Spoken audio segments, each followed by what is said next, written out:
Hello, good afternoon for a very, very special My Jericho Special on the issue that exercises all, or some of us all in Jericho, the low traffic neighbourhood, the Walton Street barrier. It's been exercising us all for getting on for 15 months now. All sides have been taken. There's been an awful lot of heat and very little light. I've tried to generate a bit of light in the last a year or so by having a couple special My Jericho sessions and by having a couple My Virtual Jericho sessions as well, because I think actually this is such an important issue that we all need to discuss it. It can't just be imposed by one group or another, or just arrive and then we say we don't know what's happening. So today I've given over the hour to Jericho Connections, who was set up to fight the Walton Street barrier, to fight the closure of Walton Street. They were set up about a year or so ago. They've made a lot of noise, but so far they've not actually revealed what their plans are for the low traffic neighbourhood. So we're gonna give them the chance today to have a platform. There will be some questions at the end, but I should say that this has been recorded for various reasons on the day before. So your questions you'll have to send via the Jericho Connections website, or you can find other ways of getting them to me, but they won't be answered live today, Wednesday.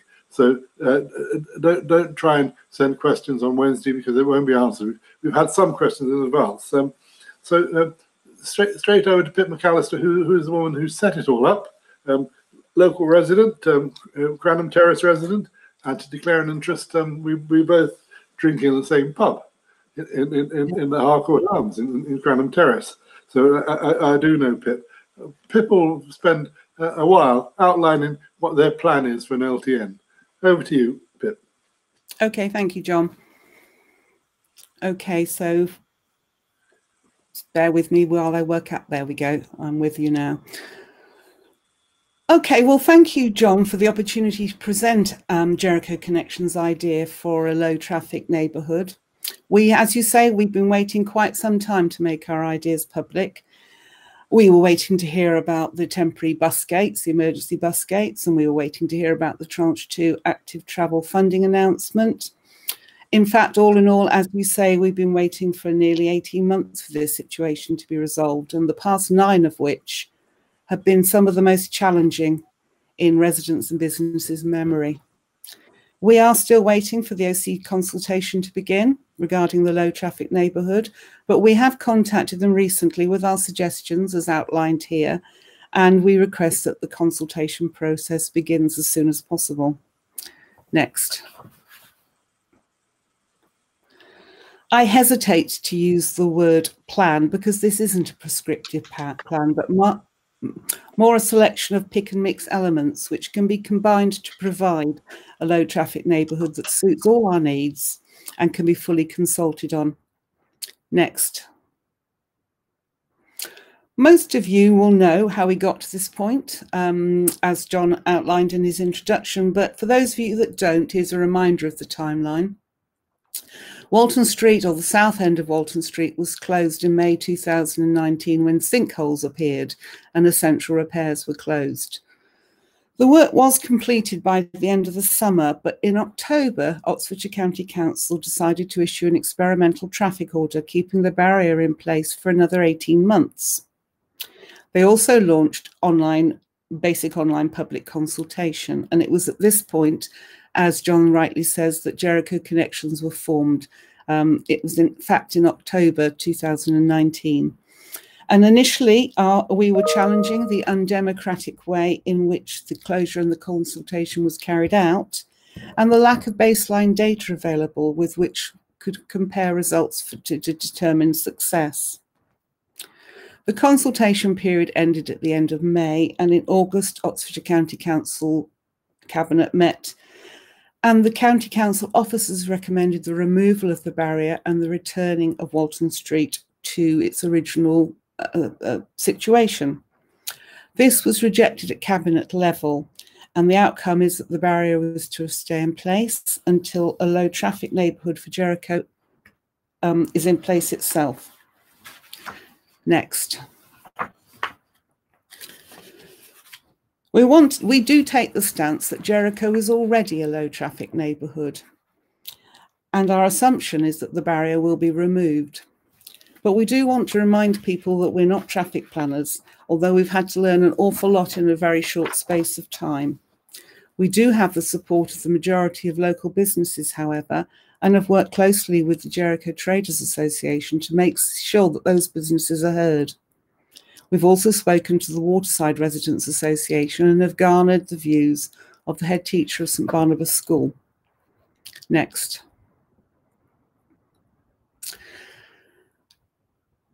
What's our vision? Well, everybody, I think, listening to this will agree that Jericho is pretty unique, and we'd like it to stay that way. We'd like to see Jericho accessible for all, whether it's residents, visitors, shoppers, and workers, and to be a destination, not a shortcut, that is better for everyone, not just selected areas of the neighbourhood. We also want Jericho to be a safer place to reach, whether you're walking or cycling, and to encourage those that can, whilst acknowledging that there are many that cannot. Next. So what's the budget? Well, we heard very recently that Oxfordshire County Council has secured 2.9 million of the Active Travel Tranche 2 funding, but we don't know yet what the final allocation for Jericho is, and this impacts hugely on our options. Next. So we believe that the solution may be by looking at directional changes, creating new one-way systems and introducing new no left or no right turn restrictions. And we've looked at two potential options. Next. By far the simplest is to remove the barrier and put up a no left turn sign at the end of Little Clarendon Street where it joins Walton Street, which will stop people trying to shortcut from Woodstock Road and St Giles, but still allow for legitimate traffic and for Jericho and Walton Street to travel south. It's obviously the lowest cost option as well. There's not a lot of data available prior to the closure, but that is available shows that there was a greater volume of traffic travelling south than north, which does perhaps indicate some people taking a shortcut down Little Clarendon Street. Maybe if we thought of this a year ago, a lot of what we've been through since would be spared. Experts suggest that it could be a further 2 years before a post-COVID new normal appears, and speculate that commuter patterns will have changed forever anyway. So it could be that just removing the barrier would have had the desired effect. Next. Another more complicated option is to look at a series of directional changes. Walton Street would be one-way north to south between the traffic lights at Worcester College and Little Clarendon Street. The direction of Little Clarendon Street would be reversed and there would be no right turn into Little Clarendon Street from Walton Street. The direction of St Bernard's Road would also be reversed. We think reversing the direction of St Bernard's Road will improve things for residents of the street. Right now, St Bernard's Road is the closest exit from Jericho and takes the brunt of the traffic. By reversing Little Clarendon Street, there's now an exit further south.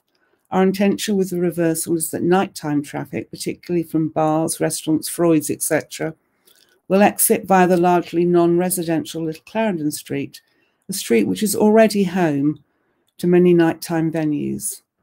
This could reduce travel flow overall, especially noisy late-night diesel taxis. And no right turn into Little Clarendon Street will prevent drivers from cutting the corner of St Giles Beaumont Street by using Little Clarendon Street as a shortcut. The next point that they could exit north would be Farndon Road. We don't feel that opening Walton Street one way, south to north, makes life difficult for those at the south end of Walton Street either. When considering our proposal, we took the approach, one that St Bernard's Road residents have taken, that there has to be a fair share of traffic, distribution of traffic. Much of the stationary and polluting traffic that South Walton Street experienced was heading south and trying to exit onto Beaumont Street. With our plan, this won't happen, as only traffic will be heading north. We hope that this would reduce the traffic by 50%, and if we can eliminate rat running more than that, great. We also hope that the reopening of the junction at Beaumont Street would allow everyone to see less overall traffic. Next. We are proposing a pick and mix of traffic calming elements. Some are similar to those in the Jericho Low Traffic Neighbourhood plan and also in your own plan, John, although they're different in location. We like the pinch points used in Kingston Road and think a similar approach could be used along the length of Walton Street. The retail area of Walton Street is wide enough to accommodate 4 vehicles, which we'd like to see that reduced to 3 in some places to create pinch points which could be used for outdoor daytime seating. Planters and trees play a role too. We would need to take away some of the parking to achieve this. We also think it merits a look at replacing one of the zebra crossings with a pelican crossing. We also want to encourage cycling. So for cyclists, we want to increase the number of cycle racks near the new and old medical centres, as well as in the Great Clarendon Street.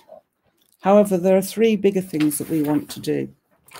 With a section of Walton Street one way, there's room for a dedicated west side only segregated cycle lane as far as Little Clarendon Street. Beyond Little Clarendon Street and as far as the Giggling Squid, we'd have an integrated cycle rail lane. We'd also add a segregated cycle lane in Great Clarendon Street. This would create the west to east cycling the council are supporting and link to the potential new bridge over the canal to the station and then Botley and West Oxford. Next. The benefits are simple and obvious. It's simple, it's low cost, affordable, easy to implement and enforceable. Our plan would see safer streets, protecting the school access and environment and therefore be safer for our children, pedestrians and cyclists. And it would maintain access north to south for residents and visitors across the whole area without pushing traffic through terraced back streets. Next. It is very important that any low traffic plan is business friendly. I've been in Jericho for more than 30 years and will be the first to agree that Walton Street has changed beyond recognition in those 3 decades, just as it has evolved and changed over the previous 150 years since it first became established in response to industry in the area. Whether it's a street of butchers, ironmongers, grocers and takeaways, as it was when I arrived in Jericho, or its current diverse offering, you have to agree Walton Street is the lifeblood of the area. It brings countless visitors in, as well as serving the needs of our local community and local workers. Next. A key ingredient of our suggestion is the promotion of public transport links. We are very excited to have been asked by Oxfordshire Community Planning for Travel and Transport to act as neighbourhood navigators. And once the pandemic is over, or at least under control, we will be working with them to provide a community bus service for our more vulnerable residents. Next. However, there are many more who need access to public transport, and we're currently petitioning for the reinstatement of a local bus service or the provision of a completely new one. Next. As one local resident pointed out, we're all getting older. Not so many young people are moving into, or children and families are moving into Jericho, and we need to consider that we will be getting older and less mobile. We also need bus links up to the hospital because many people can't walk as far as St Giles for the stop there. Next. We have produced a sheet of frequently asked questions, and if you contact us, we can send you some, or you can go to this online and click on the download. Next. There are other low traffic plans being promoted, The most significant of these is the Waltham Forest Mini Holland model. Jericho Connections do not believe that this model is right for our community. Next. The Mini Holland model would pedestrianise a central section of Walton Street in between Observatory Quarter and Judson Street, forcing traffic into the back streets of Jericho and at the same time preventing local traffic travelling north-south by installing modal filters or bollards within the area. Next. Comparison with Waltham Forest seem unfair. Jericho is very different. Walton Street, Jericho has 3 hard boundaries, and the only way in or out is via Walton Street. Has no public transport links and has very different demographics. Orford Road in Waltham Forest, which is their sort of equivalent to Walton Street, is bordered by a major road, and the area is served by 500 plus public transport links 24/7. Next. The Jericho Traders Association carried out a business survey of all businesses in the area in September and discovered that 77% do not support the proposal to pedestrianise Walton Street and would like the barrier removing. Next.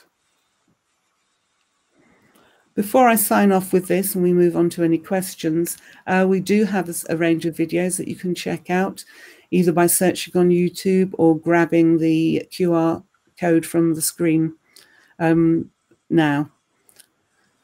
Again, if you contact us, we'll send you a link. Next. And talking of contacting us, this is the way to do it. Either through, you can contact us on jerichoconnections@gmail. We have a website. We also have a Facebook group, and you can contact Jericho Traders Association if you're a local business that wants to get in touch via their Facebook and Gmail accounts. We'd love to hear your thoughts, so please do get in touch. Next. Well, thank you for looking at this. That's all I have to on the presentation, but I believe there are now some questions that John has that we could run through. Okay. Thank you very much, Pip. That was a very clear and straightforward. You know, and being a graphic designer, you knew how to present the information. Let's start at one end of Walton Street and move up, shall we? The barrier. Okay. You want to remove the barrier completely. Did you think about putting in an AMPR barrier or some other form of barrier that would discriminate against non-Jericho Walton Manor traffic? We have looked at this, but there are difficulties for that in terms of visitors coming to Walton Street to go to any of the restaurants there or do any shopping there. They wouldn't be able to, obviously, to use a filter like that. And some of the other questions that come up from our elderly community members are things like, well, they have carers coming in, quite often a different carer several times a day. How would it work with people like that? Would they all have their own way of overriding the barrier and getting through? So it's something that would really need to be very carefully looked at in terms of just who could access it and what the impact would be for those that can't access it. How sure are you you'll be able to stop rat running? The South Jericho Residents Association wanted to know. They don't want rat runners past them in Walton Street. Well, both of the directional change options would address that. Putting a no, if it was a simple plan of just removing the barrier and putting a no left turn at the bottom of Walton Street, in combination with some of the other cycling and traffic pinch points and that sort of thing, vehicles wouldn't be able to use that stretch to get out of the area. They just simply wouldn't be able to do it. They could turn right and go all the way around the back streets, but then that's not going to be a shortcut for them, is it? So that it's a big deterrent on that way. The other alternative that we've been looking at, which is to make Walton Street one way only from Worcester College up to Little Clarendon Street, Again, we'd have a no right turn at Little Clarendon Street at that point, because Little Clarendon Street would have been reversed. And there, again, it wouldn't prove, you know, it wouldn't be right for people trying to take a shortcut, because it wouldn't be a shortcut. So, you know, if cars were thinking they could drive north by coming up the one-way Walton Street, up as far as Little Clarendon Street, they can't turn right to go into Little Clarendon Street. They would have to continue on, which would mean they would encounter traffic calming within Walton Street and then go on to Kingston Road, where the traffic calming is very effective. That's not a shortcut. So you foresee an awful lot of traffic calming in Walton Street itself, with bumps and chicanes and everything else? The jury's out on bumps, because I understand that they do cause structural damage to buildings when HGVs and things go over them. So I think we would be looking at chicanes rather than bumps. And a speed limit of 10 to 15 miles an hour for the whole of Walton Street? If it can, it's currently 20. But if it can come down lower than that, that is great. Let's move on to Little Clarendon Street first. So you're going to reverse the direction of that. Are the traders in Little Clarendon Street in favour of that? That is a good question. I believe the Jericho Traders Association have spoken to them about it. It doesn't make a huge difference, I don't think, to them, as long as they still have some places where people can pull over to shop. Yes, because some of them are virulently against any change, and particularly pedestrianisation in Little Clarendon Street, as I well know. So, and moving on to Great Clarendon Street as well. I mean, those parking spaces are hardly used. I mean, how would you encourage people to use them? Then they're particularly, I mean, all the public parking in Jericho is pretty much empty at the moment with the restrictions.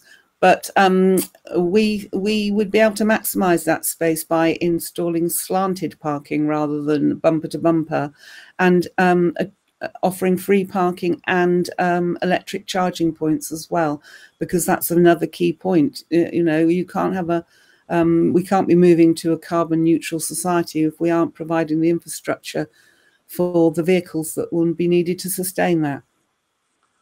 How are you going to stop cars running past the primary school, St Barnabas, and the playground?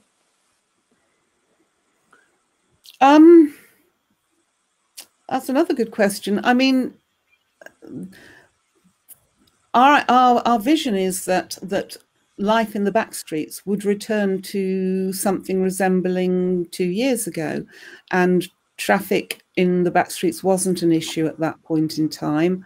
The school have got some traffic calming notices and what have you up along Hart Street for them. I've spoken to the head teacher about this. She says in a perfect world, people wouldn't need to drive their children to school, but we don't live in a perfect world, and most people go on to work after they've dropped their children and a car is necessary, which is why they introduced their own notices outside the school gates. Okay, and then going back to Walton Street, so from the post office, from the co-op onwards, Low Traffic Neighbourhood brackets Jericho want to pedestrianise from there. What's wrong with that? It splits Jericho in two.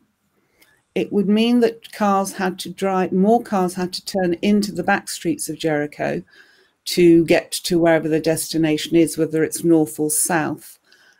So it's actually creating more traffic within the back streets of Jericho than it's removing, which just doesn't seem right to us. The community don't want to feel split in that way. And as for the businesses, they are extremely unhappy about, or 77% of them are unhappy about pedestrianisation. Jericho's got a nice feel to it, and turning it into sort of George Street isn't what they want at all.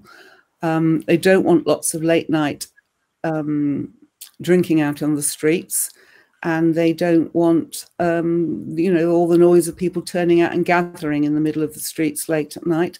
The balance is quite good at the moment in terms of hospitality, shopping, groceries, post office, that sort, hairdressers, all those sorts of things. It's a diverse mix and it works. And they want it to stay that way so that people can continue to come and enjoy what makes Jericho special. But the argument would be that you encourage some cafe culture by widening the pavement. You encourage people, particularly in the summer, to be out there enjoying themselves. Does your plan allow for that? There is provision within the plan for additional outdoor seating, yes, which would be created by narrowing the street in some areas, creating these pinch points and creating seating areas. In all reality, we can't have a cafe culture during the winter. We're just too wet to really sustain that sensibly. The word cafe culture is a nice one, and we all imagine, you know, beautiful sunny ramblers and holiday boulevards. But cafe culture in the UK late at night is not what our businesses are aspiring to. You say it encourages hooliganism, essentially, or loud behaviour. Shall we be kind? Yes, let's be kind. Loud. I mean, you know, once people have had a few drinks, they don't realise quite how loud they are. And there are residential properties along that stretch as well who have said they feel like they're going to be under siege in their own homes. On to Observatory Street. Hugh Lee wants to know what plans have you got to stop delivery lorries and others coming down Observatory Street, as they have done, particularly in the last 18 months? Well, they would have other options. They'd have other ways of getting into Jericho that don't require going down one of the narrowest streets in the community. I do feel for Observatory Street. It's not a preferred option if there are wider streets available to the drivers. Now, the Low Traffic Neighbourhood want to put modals in places like Cranham Street and so on. They're called modal filters. What do you make of that? I think it's overkill. I can see why they wanted to do that, because if they close off a section of Walton Street, cars have got to find a way to get around it. Traffic like water will find a way. So I can see why they've suggested that, but it's unnecessary. It's an overkill it's solving a problem that was created by something they tried to impose in the first place. As I understand their plan, that actually once you come into Jericho, you can't get out. Is that right? You know, because you can't get through to Walton Manor. No, exactly, and it would be, you know, it's a bit like one of those games, maze games, where you follow roads round and round till you get to the end, and then discover you've got to a dead end. So it would make traffic within Jericho itself very difficult. Will it increase traffic? Will people come in hoping to find a way out and not find a way out? I think they will. Yes, they will. They will.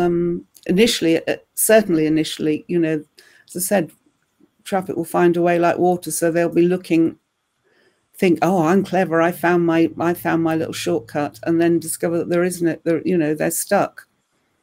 It is like a colander, isn't it? You put water in, you put it in, and it comes out various places. Moving on up, I mean, Low Traffic Neighbourhood say they do have some business support. You know, they've got the Jericho Cafe, they've got the cycle shop, and one or two others. Are you surprised at that? Jericho Cafe, no, because they don't have any outdoor seating, or they've had their temporary outdoor seating this summer. Or the tail end of the summer, but they don't have any other alternative to inside. And as you know, I'm sure you've been in there numbers of times like myself. You know, you've got a small space upstairs, and then you've got the downstairs, which can be quite gloomy. Cycle shop, obviously, it's a cycle shop, and I know that they promote cycling, and they're doing a good job at doing that as well. But the majority of other businesses are not in favour. Now, it could become dangerous for cyclists, surely. I mean, it's a nirvana for cyclists at the moment, Walton Street. You know, it's like a racetrack in places. How are you going to protect the safety of cyclists? Well, you know, if we our plan talks about dedicated cycle lanes, so we'd have a dedicated cycle lane in the stretch between Little Clarendon Street and Worcester College, and then there would be a segregated cycle lane. Then there'd be a dedicated lane that carried on from Little Clarendon Street all the way up to the Giggling Squid. There is a cycle lane that we want to put down Great Clarendon Street, but obviously that's not Walton Street itself.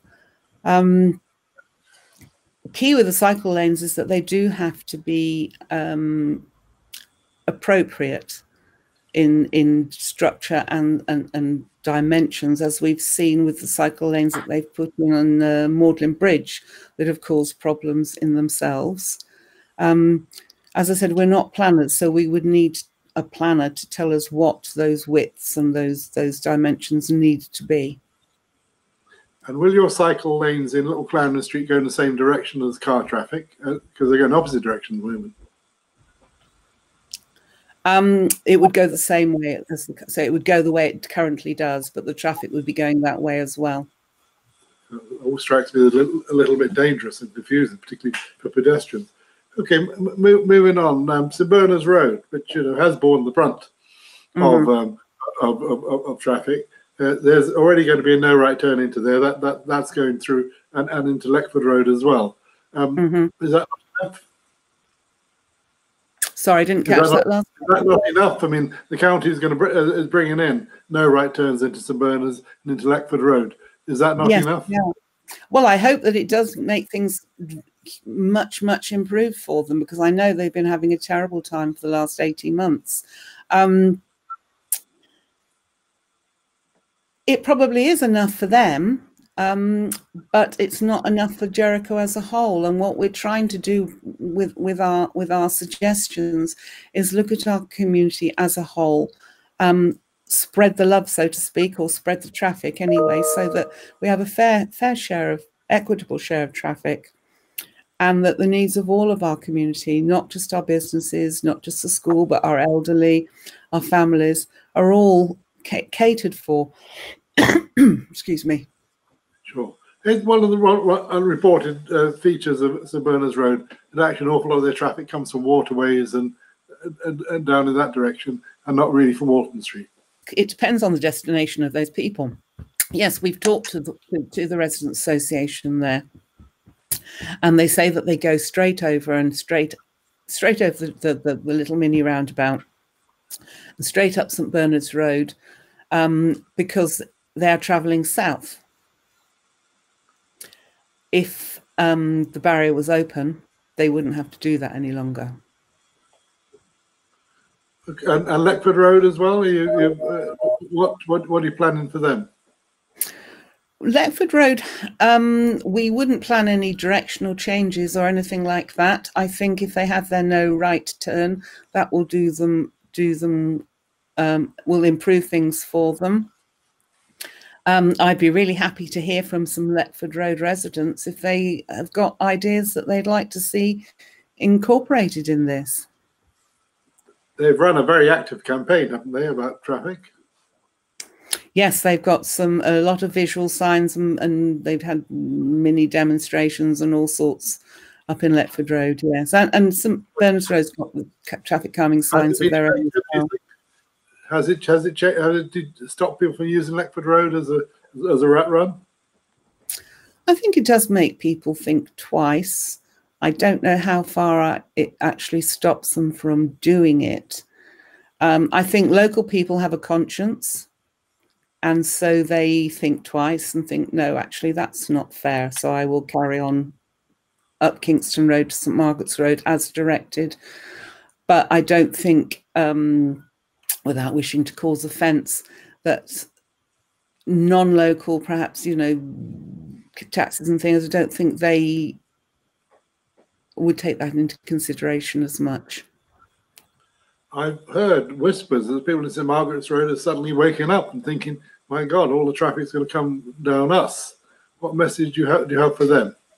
That doesn't surprise me. It's only a matter of time, really. I mean, it started with St Bernard's Road, and the council put up the plastic barriers there. So then they moved on to Letford Road, and then people in Letford Road started experiencing more traffic. So I'm sure that all the other streets up that way will slowly have a knock-on effect. But St Margaret's Road has been the designated HGV access route for a long, long time. Perhaps you might stop parking on one side of St Margaret's Road as a measure. Might that work to help the traffic go through faster? Yes, it might do. I mean, it's something that we will certainly look at. It's one of the wider streets, but it does have the school at the top. Yeah, but you must remember people who live in St Margaret's Road are rather posh and well connected. So when they squeal, they can squeal hard. Quite loud, yes. Back to Jericho, the bus. Now the bus has been tried 3 times. I mean, as you know, I helped to set up a shopping bus in Jericho. 3 times it's been tried, 3 times it's failed. What makes you think it won't fail again?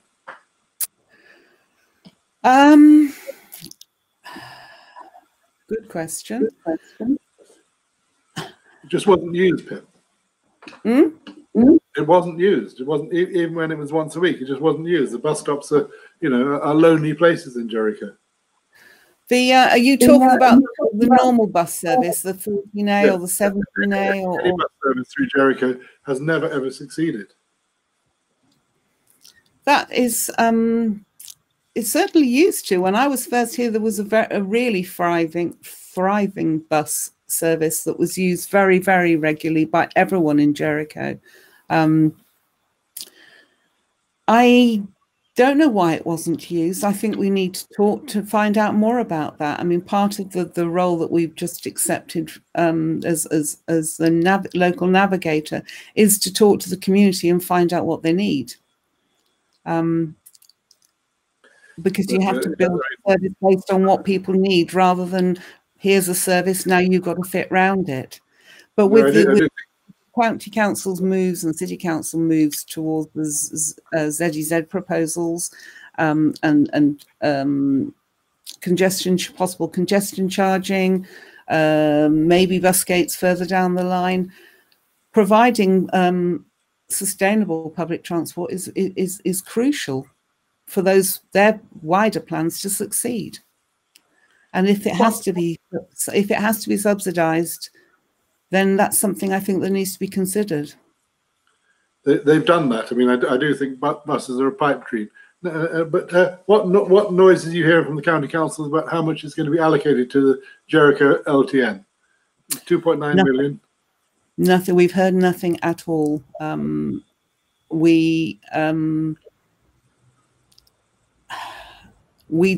got no idea. Are we looking at 20% of that? Are we looking at 5% of that? Are we looking at 50,000? We really don't know. We do know that the pedestrianisation plans are extremely expensive to implement, looking at sort of around $1 million. And I can't believe that the county council would give almost a third of their budget to one small neighbourhood. But we are still waiting to hear what that allocation is going to be. Now, the figure, as far as I know, was the county initially applied for 52,000 for Jericho, and LTN Jericho, the other group, say they need 700,000 to pedestrianise, and the Waltham Forest costs 45 million, a whole series of pedestrians. So there's some large gaps in all of that, isn't there? There are some large gaps, and that's one of the reasons that we've sort of waited a while to put our ideas out there, because we really needed to know what kind of a budget we were working within.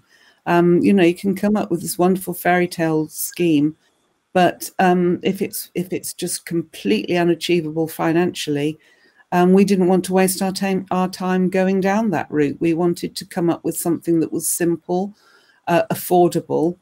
As I said, a pick and mix of things that we can work with in consultation with the other stakeholders. I don't like that word, but stakeholders, to come up with something that works, so that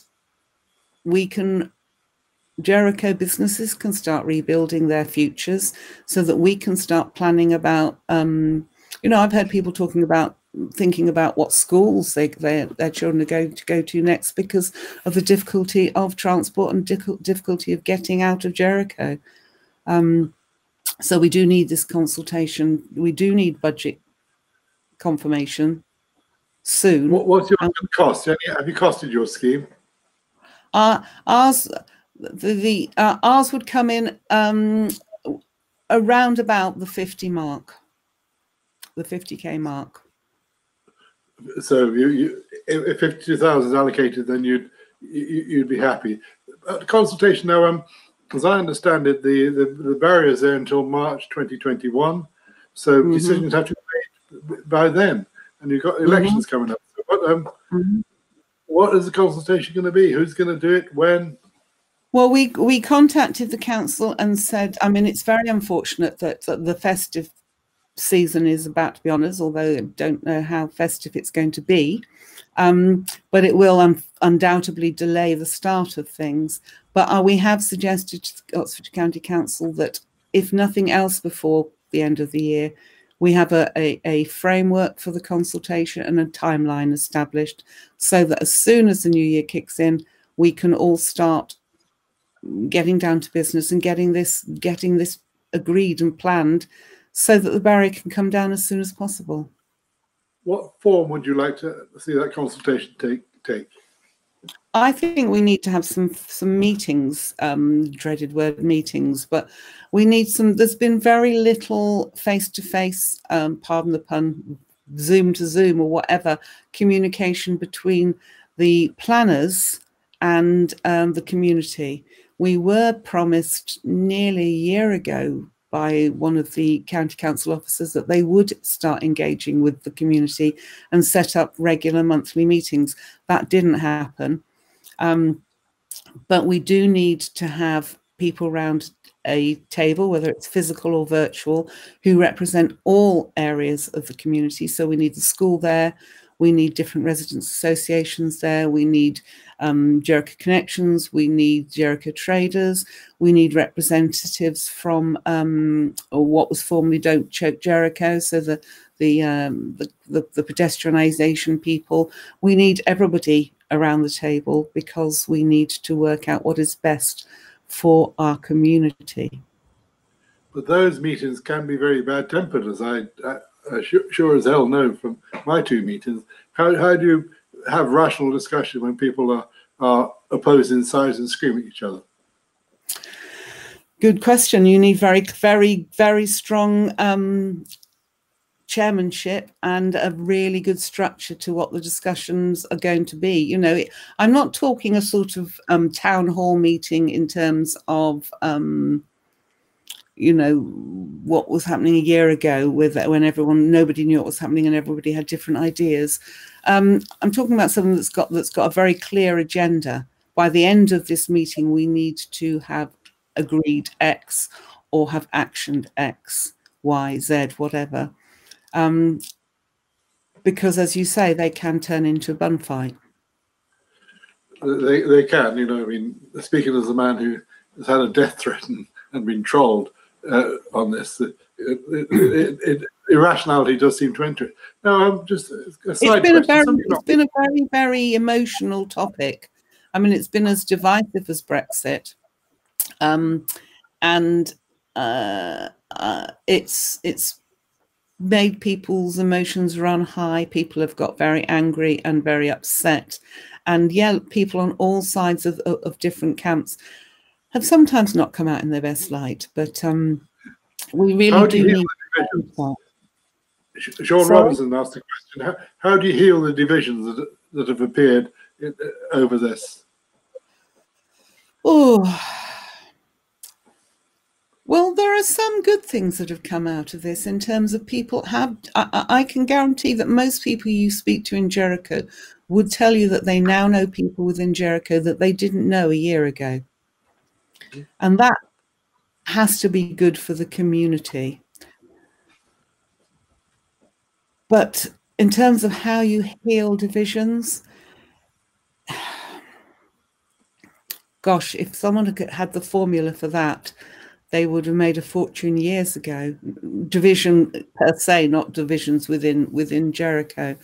I think we have to keep on being approachable. We have to keep on being kind and friendly to each other. We have to take on board and accept the fact that not everybody shares our own visions and our own feelings about things, and that there is room within our community for all sorts of different people. I mean, that's one of the delights of Jericho, is the fact that it is so diverse in terms of who lives here and who works here. And, you know, there are no social housing is cheek by jowl with owner occupiers, and that's what makes it gives it that urban village feel. So maybe some events that bring the community together once we're all allowed to emerge from our beehives. Maybe we'll use the new public space in Mount Place to have regular community events to help people to belong. Now, only a couple more questions. The other side have actually been very well financed. You know, they had a crowdfunder which raised 4,000 quid. They brought a man in from Waltham Forest to advise. Where's the Jericho Connections money come from? It's all voluntary. So it's. I mean, I give my time. We all give our time free. I have certain skills, design skills and things that I give for free. And various members of the groups have volunteered to pay for things. You know, somebody out of the blue will just step up and say, "Hey, I'd like to pay for your next lot of flyer printing," and we'll say, "Thank you very much." Last question, really. What's your vision for Jericho in, say, 2 or 3 years' time? On Walton Street in particular. I would like to see Jericho as it was 18 months ago, but without the problems that the South Walton Street residents experienced in terms of the queues and things to get out of Jericho. I would like to see, I think, a certain amount of outdoor eating, outdoor eating space, and that sort of thing would give a vibrancy to the area. I would like to see our shops continue to be as diverse as they are. It's quite worrying, and it's that we have lost a few already. I mean, Party Mania, there was a party shop in Jericho when we moved here. I don't think there's a Jericho child alive who hasn't spent their pocket money there, and it was very sad to see that go. We really, really hope that when the pandemic is over, the cinema will be able to reopen. But we still have a few empty shops of people that couldn't survive the sort of double hit of the road closure, which caused a drop in custom, and then COVID. But I think, you know, a lot of people are responsible for helping that happen. Landlords who own the properties that the shops and restaurants are on need to play their part in providing affordable retail accommodation. The end can be nigh. I mean, look at Little Clarendon Street, where all the shops are, nearly all the shops are now populated. You know, a year ago, 3 or 4 of them were empty. So yeah, it can happen. It can. There have to be incentives for it. And, you know, it's not going to happen this next year, I don't think, because we're all too busy licking our wounds and recovering from what's happened across the planet. And there is going to be a natural amount of fallout, I'm afraid. But I think we need to you know, the local authority and the university, who own a lot of the buildings on Walton Street, should be working together to make it an attractive offer to potential tenants. And the auditorium, will that make much difference to Jericho when the new management? I think it will. It's got a lot of space around it, which I would like to see, you know, thronging with after theatre, pre-theatre, concert goers. The Walton Street will benefit. The restaurants and things will benefit from that venue. I hope that a lot of locals will be able to use it. It will, of course, depend on what the price point is, because Jericho isn't the affluent, universally affluent area that people think it is. In fact, far from it. But I think everybody welcomes the idea of having that space. We perhaps have some trepidation about how the university will allow community interaction with the space. Which would be really good. Might be pie in the sky. The head of humanities will be talking about that, by the way, in a My Virtual Jericho on the 16th of December. If people have any questions for Karen O'Brien, and just a little point, the Ravadnik, which I think is a wonderful building. Anybody from Jericho can use that cafe. People don't know that. You just go into the front entrance. You go into the front entrance. Say, I want to use the cafe, and you can use it. I mean, that should be much more publicised than it is now. Yeah, exactly. That's a very good example of what I'm talking about. That, you know, maybe the town and gown thing, people do feel that they're not allowed to go into university premises, and they're not allowed to do this, and they're not allowed to do that. So there does need to be more communication at reaching out from the university to involve communities in their facilities. I think they will probably find a lot more people go there now, because I didn't know that either, John. No, well, there we are. And people know they can go into the Worcester College Gardens in good times any afternoon. You know, it's our little private park. So how do people, A, ask you questions, and B, get in touch? Perhaps we could show the last slide again of contact points. That would be good, yes. The penultimate, I think. The penultimate, that's it. Yes. So our contact details and everything are there. Also the Jericho Traders Association. Send us an email, and we would, you know, answer you as soon as we can, and send you links to things that you might want to find out about, like our frequently asked question sheet. Thank you very much, Pip. And if I could just put in a couple quick plugs. Tomorrow, Thursday at 5:30, it's the pandemic, which is affecting us all. And where are we still going wrong? A series of 8 or so witnesses talking about the media, about medicine, all of that. That's tied in with a book as ever.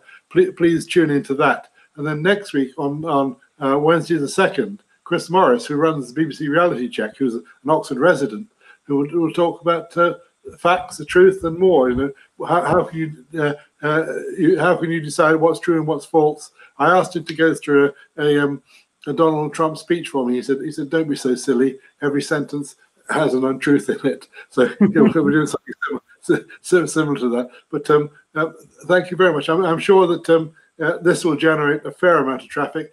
Any comments or questions, go to the Jericho Connections website, because this event is not live.